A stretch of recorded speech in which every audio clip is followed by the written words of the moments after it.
Hello guys! Hello para to sa lahat ng mga Sagittarius. Sagittarius, alamin natin kung anong messages, vibration, gabay energy para sa inyong lahat. This is general weekly tarot reading Sagittarius. So I hope na makuha mo yung energy. First card natin is Lord Waiwasel. Accept and send healing, Sagittarius. Your being of the universe. So, sinasabi ng Barasio dito yung first card mo, Sagittarius, na kailangan mong tanggapin ang kung ano man na kagalingan na isa-send out sa iyo ng universe. And at the same time, if may kakayahan ka din na makapag-send out or makapag-share ng iyong mga blessings, resources, strength sa ibang tao or kagalingan, pwede mo din siyang i-send out or pwede mo din siyang i-share. So, ibig sabihin yan, like may kakilala ka, kamag-anak ka, or kung sino man yung kaibigan na nagsasuffer siya emotionally, kung may pwede kang, may oras ka para makinig sa kanya, makinig ka. Kasi minsan, may mga taong namumroblema na hindi naman nila kailangan ng sagot natin, ng kwento. Hayaan mo lang, hayaan lang natin silang magkwento hanggang sa mabawasan yung dinadala nila. It's way of healing din yon para sa ibang tao.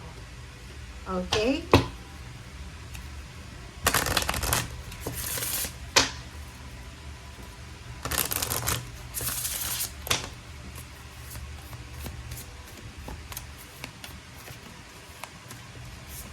Okay, vision. Okay. Sagittarius, be clear on what you want. Yun. Sinasabi ng Barasa yon na simulan mo ngayong linggong ito kasi pwedeng meron kang yung parang recurring lang yung nangyayari sa buhay mo. Kasi hindi mo alam kung ano talaga yung purpose mo or hindi mo talaga alam kung anong gusto mo. So, but this week, sinasabi ng Barasa yon na alamin natin kung anong gusto natin. Ano bang magpapasaya sa atin? Ano bang nagbibigay lungkot sa atin? Ano ba yung nagbibigay satisfaction sa atin? So, maging ano lang tayo, concise, concrete tayo sa kung ano. Like, isa lang yung direction, di ba? Huwag mong i-complicate yung sarili mo na sanga-sanga kung ano man yan na gusto mong gawin. Basta, kung ano lang nagbibigay sa'yo ng saya, dun ka na. Okay? Walang question dyan kung halimbawa ayaw ng magulang mo, ayaw ng kung sino. As long as na hindi yan illegal, wala namang natatapakan na tao, just go. Okay? Keep going.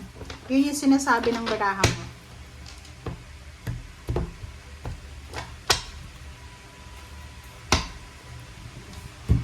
Okay. First two cards tayo.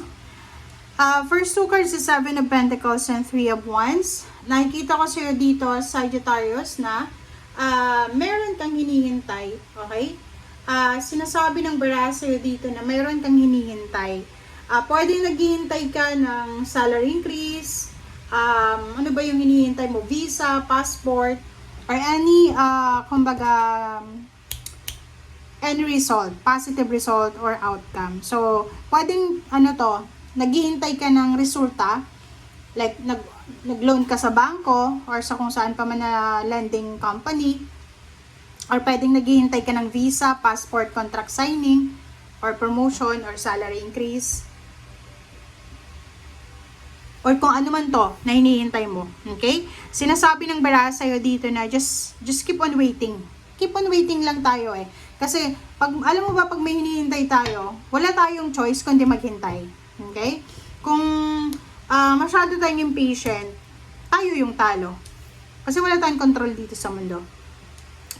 Okay, Page of Swords and Page of Cups. It's all about future. Sinasabi sir dito, Sagittarius ng barahan na for the future, sinasabi na kung ano man tong information, communication na hinihintay mo ay kusang darating yan sa'yo. Next is relationship.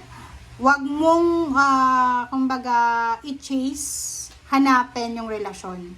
Kung sino yung may gusto sa'yo, kung sino yung nagmamahal sa'yo, yun lang. Huwag mong, tawag dyan, suyuin. Or parang anong tawag dyan? Hanapin, chasing. Ano bang Tagalog ng chasing? Ganun, di ba? Pilitin. Parang gano'n. Huwag nating pilitin yung relationship. Kung ayaw sa atin, just let it go. Di ba? Okay, Chariot. Ihanda mo ang sarili mo. Prepare yourself kasi pwedeng may travel kang pinaplano. Prepare yourself kasi pwedeng may relocation kang pinaplano. prepare yourself kasi aarangkada itong sasakyan na to. Pwedeng ikaw yung nakasakay dyan and aarangkada yung sasakyan na yan. Hindi ko alam kung saan ka papunta or hindi ko alam kung saan yung punta mo. Pwedeng papuntang ibang bansa or papuntang probinsya. Okay. Okay. Mayroon ka Sagittarius na pinoproblema.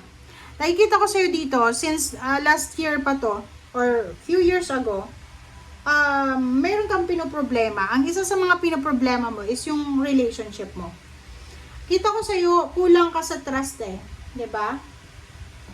So, pwedeng, tawag dyan, wala kang tiwala sa karelasyon mo, wala kang tiwala sa kung sino man, and yan yung kailangan mong i-give up, yung sobrang over-analyzing, overthinking.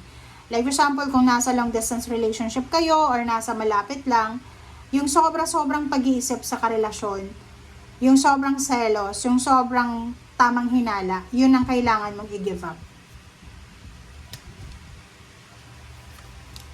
Okay.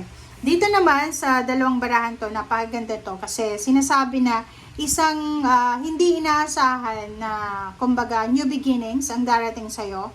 And kung ano man tong new beginnings na to ay pwedeng siya ang makatulong sa'yo para maabot mo na yung tugatog ng tagumpay mo. Okay? Or parang sinasabi ng Zero the Fool and Six of Swords dito na isang pagkakataon, isang pagsisimula ang posibleng gagawin mo. Pwedeng yun nga, magre-relocate ka, pwedeng maghahanap ka ng ibang trabaho, ng ibang employer, ng ibang boss, ng ibang company, or ng ibang career.